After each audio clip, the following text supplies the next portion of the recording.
आप लोग जानते हैं कितने प्रकार के पाप होते हैं? कितने प्रकार के पाप हम लोग करते हैं दुनिया में? नहीं जानते। नोट करना इस बात को। 10 प्रकार के पाप होते हैं। दुनिया के लोग 10 प्रकार के पाप करते हैं, और जब पाप करेंगे तो निश्चित रूप से पाप का फल भी भोगना पड़ेगा। इसलिए यदि दुख से बचना चाहते हो तो पाप करना बंद कर दो। 10 प्रकार के पाप हैं और 10 प्रकार के ही पुण्य हैं। समझ रहे हो बात को? 10 प्रकार के अधर्म हैं, 10 प्रकार के पुण्य हैं, और वो किस प्रकार से हैं हमारी मनुस्मृति में महर्षि मनु ने हमको बताया, और न्याय दर्शन के अंदर महर्षि गौतम भी इस पर प्रकाश डालते हैं। देखो, 4 प्रकार के पाप वाणी के द्वारा होते हैं। बेटियों, जिनके पास नोटबुक है इस बात को नोट करेंगे। कितने प्रकार के पाप होते हैं? 10 प्रकार के पाप होते हैं, याद रखना जीवन में। और 10 ही प्रकार के पुण्य होते हैं। तो आप लोग बताओ, मैं आपको पुण्य के बारे में बताऊं या पाप के बारे में बताऊं? दोनों के बारे में। चलो दोनों के बारे में बताते हैं। तो पहले पाप के बारे में बताते हैं आपको। 10 प्रकार के पाप कौन कौन से हैं? 4 प्रकार के पाप वाणी के द्वारा होते हैं, और 3 प्रकार के पाप शरीर के द्वारा होते हैं, और 3 प्रकार के पाप मन के द्वारा होते हैं। वाणी से होने वाले पाप कौन से हैं पता है आप लोगों को? याद रखना, मैं आज आपके सामने व्याख्या कर रहा हूं, और यदि आप इस बात पर ध्यान दोगे तो पाप से बच जाओगे। वाणी से होने वाले पाप हैं वाचा अनृत पर सूचना असंबद्धानी। वाचा अनृत, अनृत कहते हैं झूठ बोलने को। पहला पाप, वाणी का पहला पाप कौन सा है? झूठ बोलना। इसलिए हमारे पुराने लोग कहते थे कि सांच बराबर तप नहीं और झूठ बराबर पाप, जाके हृदय सांच है ताके हृदय आप यानी परमात्मा। तो पहला पाप है अनृत, झूठ बोलना। कभी भी जीवन में झूठ नहीं बोलना चाहिए। ये केवल बात सुनने के लिए नहीं है, जीवन में करने के लिए है। झूठ मत बोलो। अगर झूठ नहीं बोलते हो, सत्य बोलते हो, तो आप एक प्रकार के पाप से बच जाते हैं। और दूसरा पाप कौन सा है वाणी का? परुष। परुष कहते हैं कठोर बोलने को। कठोर बोलना भी पाप माना गया है शास्त्र के अंदर।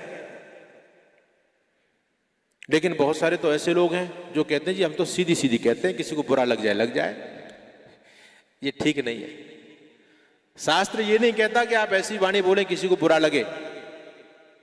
शास्त्र तो ये कहता है सत्यम ब्रूयात प्रियम ब्रूयात न ब्रूयात सत्यम अप्रियम। सत्य बोलो, लेकिन ऐसा सत्य नहीं कि आपके सत्य को सुनकर के दूसरा व्यक्ति एकदम तिल मिला जाए, परेशान हो जाए।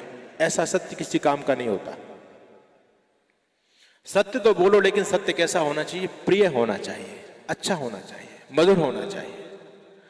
सत्यम ब्रूयात प्रियम ब्रूयात न ब्रूयात सत्यम अप्रियम। अप्रिय सत्य मत बोलो। प्रियम च नानृतम ब्रूयात एष धर्म सनातन। प्रिय तो बोलो, लेकिन ऐसा ना हो आप प्रिय बोलने के चक्कर में झूठ बोलने लग जाओ, किसी की चापलूसी करने लग जाओ। तो शास्त्र इसका भी निषेध करता है कि ऐसा सत्य भी किसी काम का नहीं है जिस सत्य में आप चापलूसी पर उतर आओ। चापलूसी भी नहीं करनी, मधुर बोलना है और सत्य बोलना है। ये वाणी के द्वारा होने वाला पाप है। अगर आप कठोर बोलते हैं तो आप पाप करते हैं। ये वाणी के द्वारा होने वाला पाप है और इसका दंड मिलता है, ये भी याद रखना। तो पहला पाप कौन सा हुआ? अरे दोहराओ तो सही एक बार।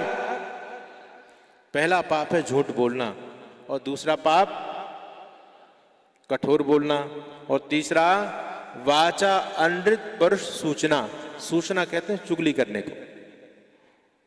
चुगली करने का मतलब समझते हो क्या?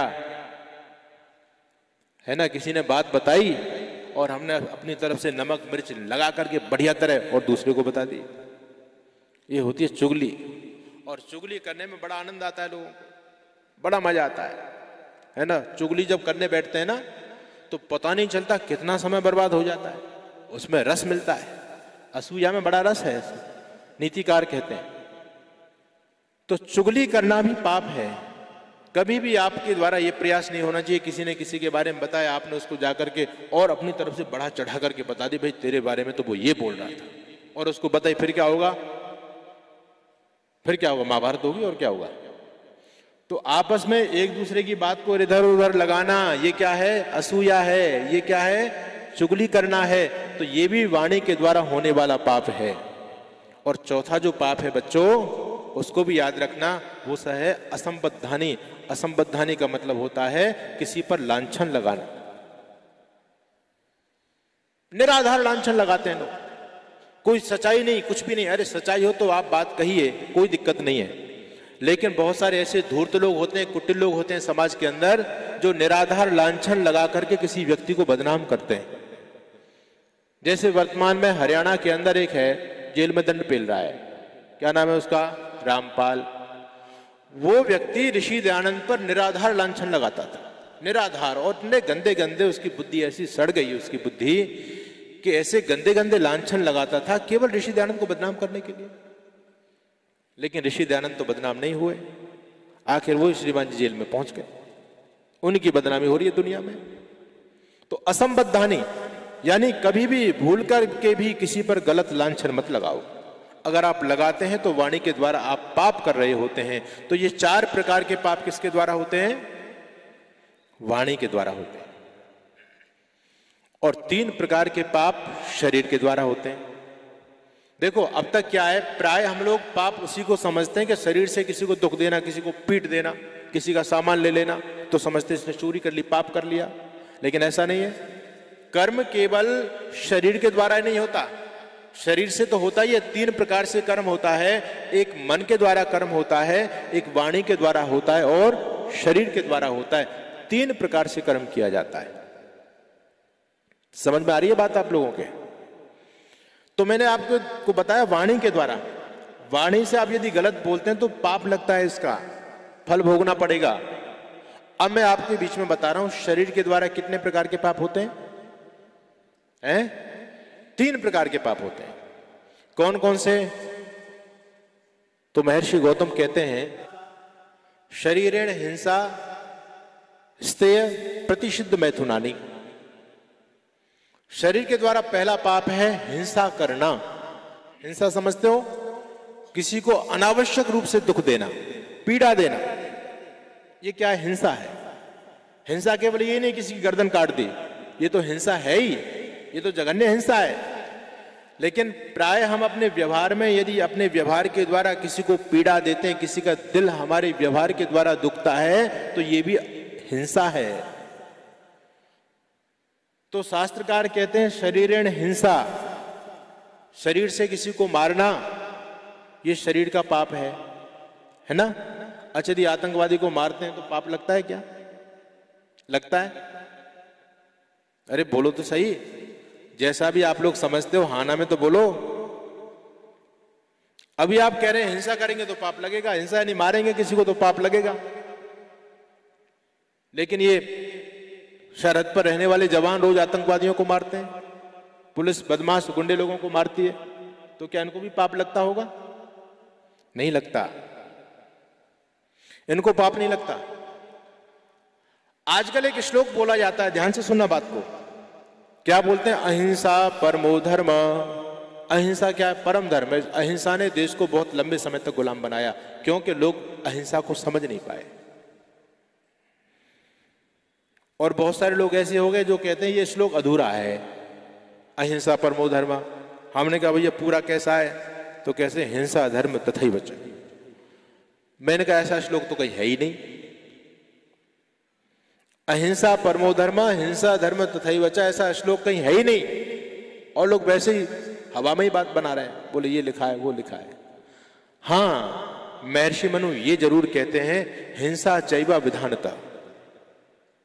ये महर्षि मनु के शब्द हैं।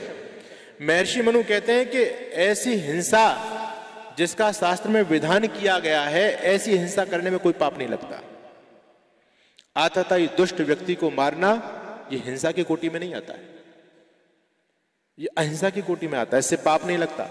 अनावश्यक किसी धर्मात्मा व्यक्ति को आप सताओ तो ये पाप है, ये हिंसा है। तो शरीरेण हिंसा, शरीर से पहला होने वाला पाप कौन सा है? हिंसा। दूसरा क्या है? स्ते, स्ते कहते हैं चोरी करने को, है ना? चोरी करना भी पाप है। ध्यान रखना बच्चों, किसी की कभी कॉपी किताब पेन भी मत लिया करो, बिना पूछे मत लिया करो। अगर आवश्यकता है तो पूछ करके लो। बिना पूछे किसी की वस्तु को उठा लेना चोरी कहलाती है। तो शरीरेण हिंसा स्ते और प्रतिषिद्ध मैथुनानी। प्रतिषिद्ध मैथुनानी का मतलब यह है व्यभिचार आदि न करना। व्यभिचार करने से पाप होता है।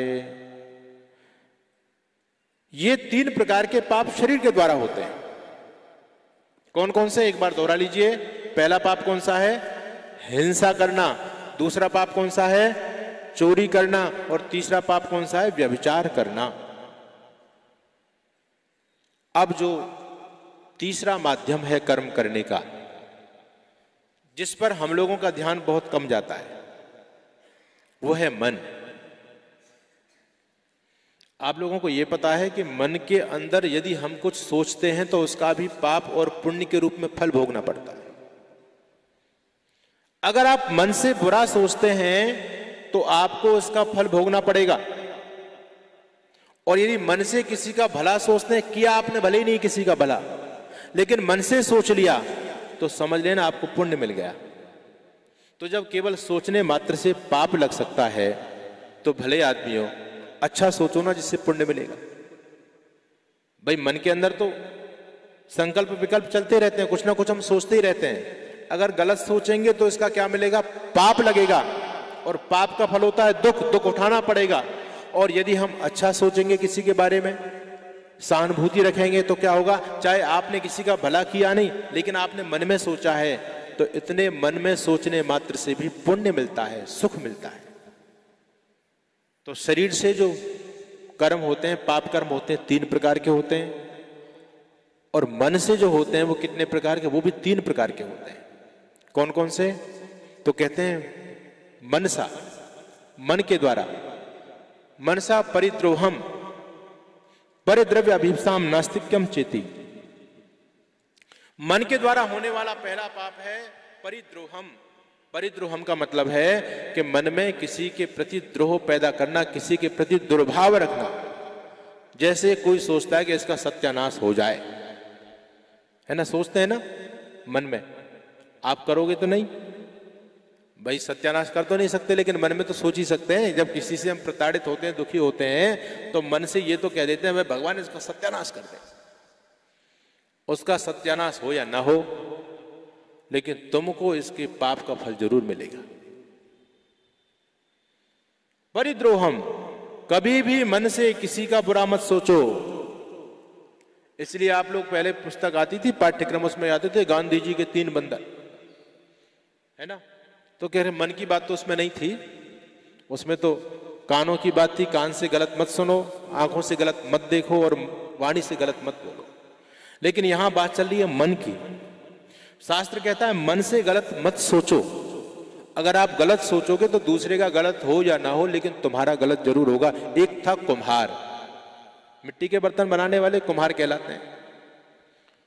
तो उसने देखा, उसके पास एक मरियल सा गधा था, उसमें मिट्टी ढोआ करता था। मरियल सा बिल्कुल, उसमें होगा कम से कम 50-60 किलो वजन, और चलने में भी चक्कर आते थे उसको। लेकिन उसका जो पड़ोसी सामने था, उसके पास घोड़ा था, बड़ा तगड़ा, बहुत सुंदर घोड़ा था। अब वो कुम्हार क्या करे? उसके घोड़े को मार तो सकता नहीं, लेकिन वो मन में भगवान से ये प्रार्थना करता था कि भगवान इसके घोड़े को मार दे। तो किसी शायर ने लिखा कि मांगी किसी रोज कुम्हार ने ये दुआ भगवान से, मांगी किसी रोज कुम्हार ने ये दुआ कि घोड़ा मेरे पड़ोसी का मर जाए ये खुदा। शर, घोड़ा तो थान पर यूं ही बंधा रहा, पर अफसोस गधा कुम्हार का ही मर गया। घोड़ा तो बंधा रहा, घोड़ा का कुछ नहीं बिगड़ा, और कुम्हार का ही गधा मर गया। ओहो, ये देख कर तो कुम्हार नहायत खफा हुआ, उसको गुस्सा आया, और भर रखकर जिगर पर हाथ बोला ये खुदा। भगवान पर ही गुस्सा हो गया। यह देख करके कुमार निहायत खपा हुआ और रखकर जिगर पर हाथ बोला ए खुदा, मुद्दत तुझे खुदाई करते करते हो गई, पर पहचान आज तक घोड़े और गधे की नहीं रही। तुझको ये नहीं पता चला? अरे मारना था घोड़ा और मार दिया तूने गधा।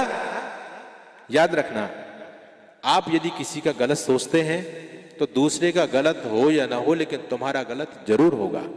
इसलिए जीवन में कभी भी किसी के बारे में गलत मत सोचना, ये भी एक मानसिक पाप है। और दूसरा पाप कौन सा है? मनसा परिद्रोहम परिद्रव्य अभीप्साम। परिद्रव्य अभीप्साम कहते हैं किसी के पदार्थ को लेने की इच्छा। एक तो चोरी, चोरी तो आपने पदार्थ ले लिया है ना। आपको किसी के पास में अच्छा पेन लगा तो आपने उस पेन को उठा लिया, ये तो हो गई चोरी। लेकिन यदि आपको किसी की कोई चीज अच्छी लग रही है और आपके मन में ये चल रहा है यार ये चीज मेरे पास आनी चाहिए, ये क्या है? परिद्रव्य अभीप्साम, दूसरे के पदार्थ को लेने की अभीप्सा यानी इच्छा, ये भी पाप है। आप अपने मन में किसी के अच्छे पदार्थ को देख करके, किसी की वस्तु को देख करके यदि ये सोचते हो यार ये तो मेरे पास आनी चाहिए, तो ये पाप हो गया और इस पाप का फल भोगना पड़ेगा आपको। तो ये दूसरे प्रकार का पाप है। और तीसरे प्रकार का पाप कौन सा है? नास्तिक्यम चेति, नास्तिकता। महर्षि गौतम न्याय दर्शन में तीसरे प्रकार का पाप नास्तिकता बताते हैं। और महर्षि मनु मनुस्मृति के अंदर कहते हैं वितता भिनिवेशश्च। वितता भिनिवेशश्च कहते हैं मिथ्या निश्चय करना।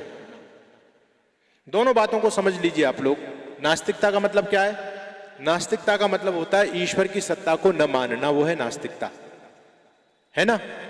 तो कभी भी अपने मन के अंदर ऐसा भाव नहीं आना चाहिए धर्म कर्म के प्रति यार कुछ नहीं है, धर्म कर्म कुछ नहीं होता, ईश्वर विश्वर कुछ नहीं है। ये क्या है? नास्तिकता है। ईश्वर की सत्ता को समझो और उसकी व्यवस्था को समझ करके उस व्यवस्था में चलने का, रहने का प्रयास करो, ये आस्तिकता है। और ईश्वर की सत्ता को समझ करके, जान करके फिर भी हम ईश्वर के अकॉर्डिंग न चलें तो ये क्या? ये नास्तिकता है। जैसा मैंने आप लोगों को पहले बताया, ईश्वर को जानना और मानना। यदि आप ईश्वर को जानते हैं और ईश्वर को मानते नहीं है, ये भी नास्तिकता है। ईश्वर के बारे में आपको जानकारी है लेकिन उस जानकारी के आधार पर आप कर्म नहीं करते। नास्तिक केवल वो ही नहीं है कि जिसने मना कर दिया कि मैं ईश्वर को नहीं मानता। नास्तिक वो भी है जो ईश्वर को सही स्वरूप में नहीं मानता। इसलिए ईश्वर के बारे में जैसी जानकारी है वैसा उसके अकॉर्डिंग आचरण भी करो। ये मन के द्वारा तीसरा पाप है। और महर्षि मनु कहते हैं वितता भिनिवेशश्च, जो तीसरा पाप महर्षि मनु बताते हैं वो कहते हैं मिथ्या निश्चय करना। बहुत से लोग हमने देखे बेकार की बात सोचते रहते हैं, मन के अंदर बेकार की बात सोचते रहते हैं। एक पति पत्नी में झगड़ा हुआ, झगड़ा बड़ा तगड़ा हुआ। अब जब झगड़ा हुआ आपस में